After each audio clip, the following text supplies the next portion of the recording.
Hello friends, welcome to lunch services. This is Ram Soni. दुनिया की जो अलग अलग कंट्रीज हैं इस समय देखा जाए तो इस समय एक ऑब्जर्वर के रूप में काम कर रही हैं। रसिया और यूक्रेन के बीच में जो युद्ध चल रहा है देखा जाए तो उसमें किसी के पास बेसिकली करने के लिए कुछ है नहीं, सिर्फ बोल बच्चन चल रहा है। बट ग्राउंड एक्शन देखा जाए तो इस समय कंट्रीज नहीं ले पा रही हैं। देखा जाए तो अब तक वर्ल्ड वॉर टू के बाद 1939 में जब वर्ल्ड वॉर शुरू हुआ था और 1939 से लेकर 1945 तक वर्ल्ड वॉर चला, इसके बाद दो राष्ट्र कंप्लीट फुल स्केल वॉर में गए हों, यह पहला इवेंट है। हो सकता है आप लोग कह सकते हैं कि नहीं नहीं, अभी हाल ही में इजराइल और फिलिस्तीन का भी हुआ था। देखिए, इजराइल और फिलिस्तीन का मामला अलग है, क्योंकि पैलेस्तीन को एज ऑफ नाउ बहुत सारी कंट्रीज एज ए कंट्री के रूप में रिकॉग्नाइज नहीं करती हैं। एवनली जो मुस्लिम कंट्री हैं वो इजराइल को भी एज ए कंट्री के रूप में रिकॉग्नाइज नहीं करती हैं। तो देखा जाए तो वो प्रॉपर फुल स्केल वॉर दो कंट्री के बीच में हम नहीं कह सकते हैं, लेकिन यूक्रेन और रसिया को दुनिया की सारी कंट्रीज एज ए कंट्री के रूप में रिकॉग्नाइज करती हैं। यूनाइटेड नेशंस के दोनों ही मेंबर हैं। तो राइट नाउ दो कंट्रीज के बीच में full scale war world war two के बाद में हमें पहली बार देखने के लिए मिल रहा है। ऑलमोस्ट सारी कंट्रीज में स्तब्ध है। They don't know that what kind of action they should take. Economic sanctions जरूर लिए जा रहे हैं, लेकिन देखा जाए तो कोई भी कंट्री की इस समय ये कंडीशन नहीं है कि किसी भी कंट्री के खिलाफ, स्पेशली यूक्रेन को सपोर्ट देने के लिए खड़े हो जाए। नाउ देखा जाए तो यदि हम लोकेशन की बात करें कि कहां पर स्थित है, तो आप देखेंगे ये पूरा वर्ल्ड का मैप है। ये है हमारा इंडिया, और यहां पर आपको देखने के लिए मिलेगा रशिया, और यहीं पर यूक्रेन का, इसको बेसिकली थोड़ा जूम किया गया है तो ये जूम में आपको यहां पे दिखेगा। ये यूक्रेन का क्षेत्र है जो आपको हल्का सा बैगनी कलर में दिख रहा है। ऊपर बेलारस है, पोलैंड है, स्लोवाकिया, हंगरी, रोमानिया, मोल्डोवा, ये सारी कंट्रीज के सर्कल में है। लेकिन सबसे इंपॉर्टेंट है यूक्रेन का जो एक क्षेत्र क्रीमिया है। क्रीमिया आपको यहां पे छोटा सा दिखेगा, जिसको 2014 में रसिया के द्वारा मिला लिया गया था। वहां पर एक बार फिर से, वहां पर पहले भी बेसिकली अग्रेशन रसिया का रहा है। यदि आप दूसरे मैप में देखेंगे तो यहां पे पिक्चर आपको ज्यादा क्लियर दिखाई देगी। बेसिकली 1991 में यूएसएसआर का जब फ्रेगमेंटेशन हुआ, यूनाइटेड सोवियत सोशलिस्ट रसिया का जब फ्रेगमेंटेशन हुआ, कई पार्ट में डिवाइड हुआ, तो रसिया जो बड़ा वाला आपको पार्ट दिख रहा है ये रशिया का पार्ट है। इसके अलावा यहाँ पे छोटी छोटी कंट्रीज फॉर्मेशन हुई, जैसे यहाँ पर इस्तोनिया है, इसके बाद यहाँ पर लातविया है, लिथुआनिया है, इसके अलावा बेलारस है, और ये बड़ा वाला जो पिंक जो येलो कलर में है ये है यूक्रेन। और यहां पर हल्का सा छोटा सा लगा हुआ इसे बोलते हैं क्रीमिया। स्ट्रेटेजिक इंपॉर्टेंस के लिए काफी इंपॉर्टेंट है, और रसिया ने एज ऑफ नाउ इसमें ऑलरेडी कब्जा कर रखा है। इसके अलावा यहाँ पे और भी कंट्री छोटी छोटी हैं, जैसे जॉर्जिया है। जॉर्जिया का भी एक बड़ा क्षेत्र हालांकि रसिया के इस समय कब्जे में है, और अर्मेनिया है। अर्मेनिया के अलावा अजरबैजान है। फिर यहां पर देखा है तो एक सबसे बड़ा है Kazakhstan. Earlier Kazakhstan was the part of Russia, not Russia, that was USSR. इसके अलावा यहाँ पे आपको उज्बेकिस्तान दिखाई देगा। उज्बेकिस्तान के अलावा तुर्कमेनिस्तान है। तुर्कमेनिस्तान के अलावा यहाँ पर किर्गिस्तान है और Tajikistan. These all the part of the Russia USSR earlier, but right now fragmentation होने के बाद रसिया की साइज कम हो गई है। अब देखा जाए तो Russia had been planning to reunite itself. बहुत सारे लोग ये भी कह रहे हैं कि रसिया प्लान कर रहा है कि हम उसको रीयूनाइट करेंगे सारी चीजों को। हालांकि नियर फ्यूचर में ऐसी पॉसिबिलिटी थोड़ी कम लग रही है, लेकिन पुतिन का जो अग्रेशन है बीते कुछ दिनों में वो काफी ज्यादा देखने के लिए मिला है। यदि आप प्रॉपर तरीके से यूक्रेन के बारे में बात करें, 2014 में यूक्रेन का जो टेरिटरी है क्रीमिया, इसको मिला लिया गया था। हालांकि उसके बाद जो ये आपको क्रीमिया दिखेगा, ये यूक्रेन का क्षेत्र है, रसिया का क्षेत्र है, और ये क्रीमिया का क्षेत्र जो है इसको बेसिकली रसिया के द्वारा अपने रीजन में मिला लिया गया था। यहां पर रसिया का एज ऑफ नाउ कब्जा है। इस समय देखा जाए तो कंट्रोवर्सी में दो क्षेत्र हैं, एक तो लुहांस्क है और दूसरा डोनेस्क है। लुहांस्क की बात करें तो लुहांस्क रीजन और डोनेस्क रीजन को प्रॉपर तरीके से रसिया ने एज ए कंट्री के रूप में रिकॉग्नाइज किया है। अभी 2 दिन पहले की ही बात है कि लुहांस्क और डोनेस्क दोनों को ही एज ए कंट्री के रूप में व्लादिमीर पुतिन के द्वारा रिकॉग्नाइज कर लिया गया है। तो ये थोड़ा सा आप इसको भी याद रखेंगे। लेकिन हालांकि पहले ही लुहांस्क और डोनेस्क के क्षेत्र में रसिया ने पहले भी देखा जाए तो इन्वेजन किया था, और वहां पर देखा जाए तो उनके बहुत सारे जो टैंकर्स हैं वो देखने के लिए मिले थे। यदि आप इसमें देखेंगे तो ये सारी कंडीशन आपको देखने मिलेगी कि वहां पर ऑलरेडी उनका असर काफी ज्यादा है, और यहां पर यूक्रेन के जो सेपरेटिस्ट ऑर्गेनाइजेशंस हैं वो यहां पे काफी एक्टिव हैं। इसलिए वो चाहते भी हैं कि वहां पर रेफरेंडम हो और वो चीज अलग कर दी जाए। हालांकि उस बीच देखा जाए तो रेफरेंडम हुआ भी था, और वहां पर वो अलग कंट्री की डिमांड भी कर रहे थे, लेकिन एज ऑफ नो रसिया ने प्रॉपर तरीके से लुहांस्क और डोनेस्क को एक सेपरेट कंट्री के रूप में रिकॉग्नाइज कर लिया है, जो कि यूक्रेन का पार्ट हुआ करता था। नाउ इस पिक्चर को यदि आप देखें तो यदि यूक्रेन और रसिया के बीच में यदि हम कंडीशन को देखें कि कौन ज्यादा पावरफुल है, क्योंकि लड़ाई चल रही है, बट अब ऐसी बात है। देखिए, यूक्रेन को लगभग 3 साइड से रसिया ने कवर कर रखा है। बेलारस में भी इनके प्रॉपर तरीके से यहां पर इनकी सेना तैनात है। इसके अलावा यहां पर रसिया का क्षेत्र जो है उधर साइड से तो तैनात है ही है। और यहां पर देखा है तो क्रीमिया का जो क्षेत्र है, यहां से भी बेसिकली नीचे वाले क्षेत्र से जो ब्लैक सी में जो क्रीमिया है, यहां पर नीचे साइड से भी यूक्रेन को कवर कर रखा है। मतलब 3 साइड से यहां पर यूक्रेन को रसिया ने कवर कर रखा है। जहां तक की बात करें, ट्रूप्स की बात करें, कितने किसके पास सैनिक हैं, तो यदि आप देखेंगे तो यहां पर यूक्रेन के पास लगभग एज ऑफ नाउ 2.5 लाख सैनिक हैं। और रसिया की बात करें तो इनके पास लगभग 1 मिलियन, मतलब 10 लाख के आसपास सोल्जर्स हैं। तो इस हिसाब से यूक्रेन काफी पीछे रह जाता है। टैंक्स की बात करें तो यूक्रेन के पास लगभग 2430 टैंक्स हैं, रसिया के पास वहीं 13,000 टैंक्स हैं, मतलब यहां भी काफी डिफरेंस है। एयरक्राफ्ट की बात करें, फाइटर एयरक्राफ्ट 285 हैं यूक्रेन के पास में, लेकिन रसिया के पास 4000 से ऊपर है। वारशिप यूक्रेन के पास मात्र 25 हैं, लेकिन रसिया के पास 603 है। न्यूक्स मिसाइल की बात करें, न्यूक्लियर वेपन्स की बात करें तो यूक्रेन के पास कुछ भी नहीं है, लेकिन रसिया के पास लगभग 6,500 न्यूक्लियर मिसाइल्स भी हैं। तो एक प्रकार से कह सकते हैं रसिया और यूक्रेन के बीच में कोई बहुत ज्यादा कंपैरिजन नहीं है। जहां तक ये बात करें नाटो की बात करें, क्या नाटो यहां पर हेल्प करने आएगा? देखिए, नाटो का फुल फॉर्म है नॉर्थ एटलांटिक ट्रीटी ऑर्गेनाइजेशन। ये एक मिलिट्री ऑर्गेनाइजेशन है। आपको कमेंट करके नीचे बताना है कि नाटो में एज ऑफ नाउ कितनी कंट्रीज हैं। देखिए, आपको पता होना चाहिए नाटो का part as of now Ukraine नहीं है। यदि नाटो का पार्ट यूक्रेन होता तो शायद नाटो यहां पर युद्ध लड़ने के लिए आता, लेकिन नाटो का part as of now Ukraine नहीं है। और लड़ाई की वजह ही बेसिकली यही है, रसिया चाहता है कि यूक्रेन नाटो का मेंबर ना बने, और इसके चलते ये सारा अग्रेशन देखने के लिए मिल रहा है। हालांकि रसिया ने कहा है कि हम यहां पर कोई भी युद्ध लड़ने के लिए नहीं जा रहे हैं। उन्होंने अपनी जो फोर्सेज है उसको पीस कीपिंग फोर्स बुलाया। क्या बुला है? कि हम ये शांति स्थापित करने के लिए इन फोर्सेस को यहां पर भेज रहे हैं। हालांकि रसिया का ये जो वक्तव्य है काफी इंटरेस्टिंग है, लेकिन इस बीच इस युद्ध के दौरान देखा जाए तो इस समय यूक्रेन में काफी सारी हत्याएं भी देखने के लिए मिली हैं। बहुत सारे सिविलियंस और मिलिट्री पर्सन्स की डेथ हुई है। यूक्रेन के जो मेन जो मिलिट्री ठिकाने हैं वहां पर रसिया ने अटैक कर दिया और उनको डिस्ट्रॉय कर दिया है। यदि आप उसको देखेंगे तो उसको हम डिस्कस करेंगे। लेकिन ये लड़ाई ऐसा नहीं कि अभी से चल रही है। 24 फरवरी 2022 को फुल स्केल वॉर की घोषणा तो की गई, लेकिन इसके पहले भी देखा जाए तो मार्च 2021 में यदि आप देखेंगे तो वहां पर भी रशियन ट्रूप्स जो है यूक्रेन के बॉर्डर्स में धीरे धीरे मूव करना शुरू कर दिए थे। और वहां से दिसंबर 2021 की बात करें तो वहां पर लगभग 1 लाख रशियन सोल्जर्स जो हैं वो यूक्रेन के बॉर्डर में आ गए थे। जनवरी 2022 की बात करें तो रसिया, नाटो और जो बाकी हैं उन्होंने आपस में बातचीत किया कि चलो ठीक है, शांति यहां पे स्थापित किया जाए। नाटो के जो सैनिक थे वो भी यहां पर पहुंच गए।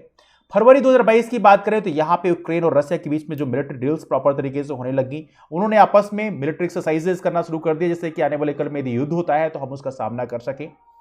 पुतिन ने प्रॉपर तरीके से यूक्रेन के रिबल रीजन में रशियन फोर्सेस को ऑर्डर कर दिया कि आप वहां पे पहुंचो। तो ये सारा सिस्टम ने, ऐसा नहीं कि अचानक से हुआ हो, ये सिस्टम बहुत पहले से चल रहा है। एवरली 2014 में देखा जाए तो वहां पर काफी इंटरेस्टिंग इवेंट्स हुए थे, जहां पे क्रीमिया को, ये क्रीमिया का क्षेत्र आपको दिख रहा होगा ब्लैक सी में, इस क्षेत्र को रसिया ने अपने आप में मिला लिया था। और इस मिलाने के बाद में आपको पता होना चाहिए पहले G8 कंट्री होती थी, ग्रुप ऑफ 8 कंट्रीज, जहां पे डेवलप्ड कंट्रीज का एक ग्रुप हुआ करता था। इसको बाद में यहां पर रसिया को फायर कर दिया गया और इसको G7 बना दिया गया था। तो एज ऑफ नाउ देखा जाए तो लुहांस्क और डोनेस्क ये 2 क्षेत्र हैं जिनको रसिया ने as of now proper country के रूप में रिकॉग्नाइज कर लिया है। और यूक्रेन की जो कैपिटल है कीव, शायद यहां पर भी रसिया अब अटैक करने की तैयारी में है। देखते हैं आने वाले कल में क्या होगा। चीजें काफी इंटरेस्टिंग होने वाली हैं, लेकिन काफी दुखद भी हैं कि 2 कंट्रीज के बीच में एक फुल स्केल वॉर है और दुनिया की कोई भी कंट्री ऐसा नहीं है कि इस समय यूक्रेन की हेल्प करने के लिए आगे बढ़ सकी हो, कि वो अपना फोर्सेस भेजें। क्योंकि यहां पर रसिया के जो व्लादिमीर पुतिन साहब हैं, दुनिया को इन्होंने एक धमकी दी है कि यदि आप इन केस इंटरफेयर यहां पे करते हैं तो आपको ऐसे कंसिक्वेंसेस फेस करने पड़ेंगे जो आपने जीवन में कभी नहीं देखे होंगे, आज तक कभी भी इतिहास के पन्नों में नहीं देखे होंगे। ऐसी धमकी बेसिकली यहां पर व्लादिमीर पुतिन साहब ने दिया है। इसके चलते यहां पर दुनिया की कंट्रीज यहां पर थोड़ी सी डर में भी हैं कि यदि हम यहां पर इंटरफेयर करेंगे तो हो सकता है आपको वर्ल्ड वॉर 3 देखने के लिए मिल जाए। और देखा जाए तो तीसरा विश्व युद्ध ये काफी भयावह होगा। इसलिए दुनिया की कंट्रीज एज ऑफ नाउ इस कंडीशन में है, दे आर प्लानिंग दैट कि हम वॉर में तो नहीं जाना चाहते। नाउ प्रेसिडेंट ऑफ रशिया की बात करें तो यहां पर इन्होंने अपने ट्विटर अकाउंट में प्रॉपर तरीके से कहा भी है, executive order on the recognition of Donetsk and Luhansk, इसको प्रॉपर तरीके से साइन कर दिया गया और इन्हें 2 कंट्री के रूप में रिकॉग्नाइज कर लिया गया है। इस स्पीच प्रधानमंत्री मोदी ने पुतिन साहब से बात किया है और उनसे कहा है कि आप इमीडिएट सेसेशन ऑफ वायलेंस को इमीडिएटली यूक्रेन से खत्म किया जाए। हालांकि यूक्रेन में बहुत सारे इंडियन स्टूडेंट्स भी हैं जो वहां पे इंजीनियरिंग और मेडिकल की पढ़ाई करने के लिए गए हुए हैं। हालांकि सभी का एस्केलेशन उनको वापस नहीं बुलाया सका है, लेकिन फिर भी एडवाइजरी जारी कर दिया गया था कि यदि आपकी इमरजेंसी नहीं है तो आप वहां से वापस आ जाएं। नाउ यहां पर एक क्वेश्चन है, क्या यहां पर पुतिन साहब मोदी जी की बात को इतना गौर से सुनेंगे और क्या मोदी जी की बात को फॉलो करेंगे? That's a big question right now. देखिए, बीते कुछ दिनों में यदि आप देखेंगे कि इंडिया और चाइना के बीच में काफी टसल चली है। भारत और चाइना के बीच में काफी इससे मतभेद हैं, बॉर्डर डिस्प्यूट्स को लेकर काफी ज्यादा मतभेद हैं। नाउ जब देखा है तो रसिया किसकी साइड लेगा? यहां पर भारत और चाइना के बीच में यदि आने वाले कल में, हालांकि ऐसा मैं उम्मीद करता हूं कभी भी ऐसी कंडीशन ना हो, क्योंकि ये हमारे भारत के लिए और इवन चाइना के लिए भी काफी पेनफुल होगा, लेकिन इन केस इनके बीच फुल स्केल वॉर होता है तो रसिया किसकी साइड लेगा, ये एक बड़ा क्वेश्चन है। That's a big question right now. तो रसिया का झुकाव इस समय चाइना की तरफ ज्यादा है, क्योंकि रसिया के ऊपर दुनिया की ऑलमोस्ट सभी कंट्रीज ने सैंक्शंस लगा रखा है। इवन यूरोपियन कंट्रीज और अमेरिका ने प्रॉपर तरीके से बहुत सारे सैंक्शंस लगा रखे हैं। तो इस समय रसिया बहुत ज्यादा चाइना पर डिपेंडेंट है। ऑलराइट, तो ऐसी कंडीशन बहुत कम है कि रसिया यहां पर इंडिया को सपोर्ट देगा। That's very narrow possibilities. और दूसरी तरफ यदि हम देखें, यहां पर एक और कंडीशन है, क्या भारत यहां पे रसिया को बिल्कुल फोर्स कर सकता है कि नहीं, यदि आपने युद्ध बंद नहीं किया तो हम यूक्रेन को सपोर्ट कर देंगे? क्या भारत ऐसी कंडीशन में है? दिखा है तो यहां पे भारत भी ऐसी कंडीशन नहीं है। क्यों? बिकॉज भारत जो है बहुत सारे अपने मिलिट्री इक्विपमेंट्स के लिए, अपनी मिलिट्री के लिए बेसिकली रसिया पे डिपेंडेंट करता है। क्यों? क्योंकि बिकॉज बहुत सारे सुखोई हैं, मिग हैं, ऐसे बहुत सारे फाइटर प्लेन्स पे हम रसिया पे डिपेंडेंट हैं। इवनली आपको पता होना चाहिए, एक इंटरसेप्टर मिसाइल है जो कि मिसाइल को हवा में ही खत्म कर सकती है, इसका नाम है S-400 इंटरसेप्टर मिसाइल। इसका ऑर्डर भी हमने रसिया में किया है। $5.5 बिलियन की डील है। इवनली रसिया के साथ में हमारे कोलैबोरेशन काफी हाई लेवल के हैं, क्योंकि रिसर्च एरिया में भी रसिया हमें काफी हेल्प करता है। आपको पता होना चाहिए, ब्रह्मोस नाम की जो मिसाइल है, ब्रह्मपुत्रा और मस्कोवा रिवर बेसिकली कहां की है? ये आपकी रसिया की रिवर है और ब्रह्मपुत्रा तो अपनी इंडिया की रिवर है। तो इनके नाम से बनी है ब्रह्मोस मिसाइल, जो कि एक वो दुनिया की सबसे बेस्ट क्रूज मिसाइल मानी जाती है। तो इसको कोलैबोरेशन करके हमने तैयार किया है।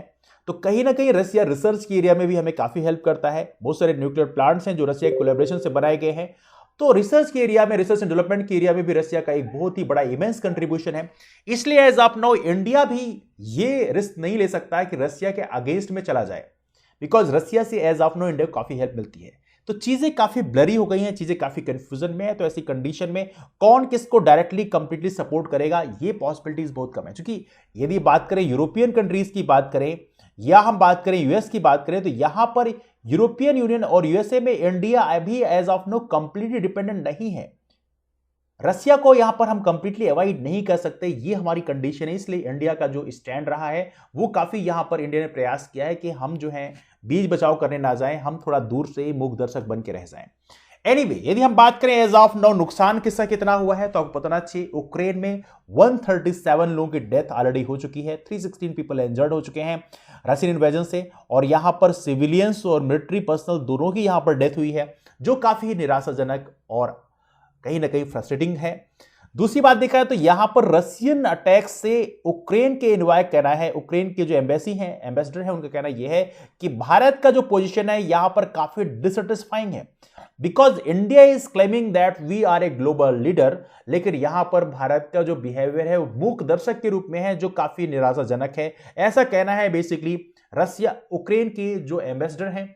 इसके अलावा देखा है तो चाइना का स्टैंड क्या है? चाइना का कहना यह है कि रसिया ने जो किया है वो अच्छा ही किया है, बिकॉज ऑब्वियस सी बात है, चाइना और रसिया जो है ऑल वेदर अलाई हैं। तो बेसिकली चाइना तो खुल के बेसिकली यहां पर रसिया का समर्थन कर रहा है। और वैसे भी कहते हैं दुश्मन का दुश्मन जो है अपना दोस्त होता है। और देखा है तो यहां पे चाइना और रसिया, ये दोनों की कंडीशन ऐसी है कि जो वेस्टर्न कंट्रीज हैं, स्पेशली यूरोपियन यूनियन की बात करें और यूएसए, यहां पर इन दोनों के दुश्मन हैं। तो कहीं ना कहीं देखा है तो इसी चलते ये दोनों ऑल वेदर एलाई बन चुके हैं। अब देखा तो इवेंटली अभी हाल ही में पाकिस्तान के जो प्राइम मिनिस्टर हैं वो यहां पर रसिया में मास्को पहुंच भी गए हैं सेलिब्रेट करने के लिए। कांग्रेचुलेशन, आपने अच्छा काम किया है।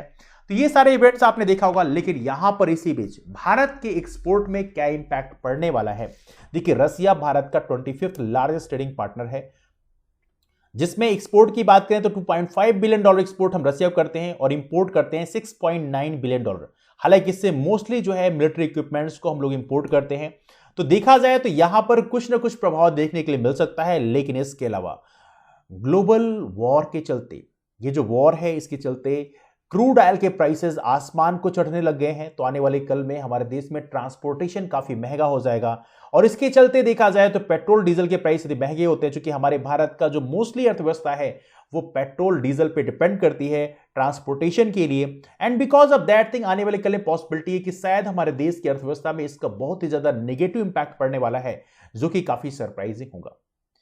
तो ये रहा इस टॉपिक के बारे में डिस्कशन को वहीं से वाइंड अप करते हैं। आपके ओपिनियन क्या है आप नीचे कमेंट करके बता सकते हैं। लेकिन जो नए फ्रेंड्स हैं वो लर्न सर्विसेज नाम का टेलीग्राम ग्रुप ज्वाइन कर सकते हैं, वहां पे क्लासेस की इंफॉर्मेशन शेयर की आती हैं, तो उसके माध्यम से आप लोग जुड़ सकते हैं। सिविल सर्विसेज की प्रिपरेशन के लिए हमारा चैनल एक डेडिकेटेड प्लेटफॉर्म है, तो आप चैनल को सब्सक्राइब भी कर सकते हैं। तो चलिए मुलाकात करते हैं आप लोग फिर एक नए मुद्दे के साथ में। तब तक के लिए bye, take care, have a wonderful day, keep moving forward and take care.